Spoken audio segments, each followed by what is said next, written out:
Tariximizə Milli Qurtuluş Günü kimi daxil olan 15 iyun Azərbaycan dövlətçiliyinin ölüm-dirim mübarizəsinin tarixidir. 1991-ci il oktyabrın 18-də Azərbaycan Respublikası müstəqilliyini elan elədi. Müstəqilliyin ilk illərində ölkədə özbaşınalıq hökm sürürdü. Orduda vəziyyət ağır idi.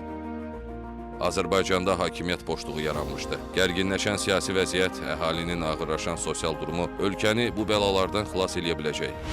Xalqı öz arxasınca aparmağa qadir liderə ehtiyac olduğunu şərtləndirirdi. Xalqın tələbi və istəyi ilə Heydər Əliyev iyunun 15-də Azərbaycan Ali Sovetinin sədri seçildi. Bundan da ölkədə uzun illər davam edən gərginlik və qarşıdurma səngidi. Respublikamız vətəndaş müharibəsindən və parçalanma təhlükəsindən xilas oldu. Heydər Əliyev ölkənin ictimai-siyasi, sosial, iqtisadi, elmi-mədəni həyatında beynəlxalq əlaqələrdə dönüş yaratdı. Elmi əsaslara, beynəlxalq norma və prinsiplərə uyğun müstəqil dövlət quruculuğu prosesinə başladı.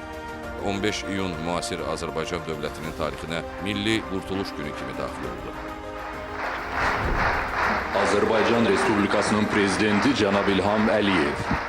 Bugün Prezident İlham Əliyev, ümumilli lider Heydər Əliyevin siyasi kursunu uğurla davam etdirərək müstəqil və güclü Azərbaycanı inamla, uğurla gələcəyə aparır.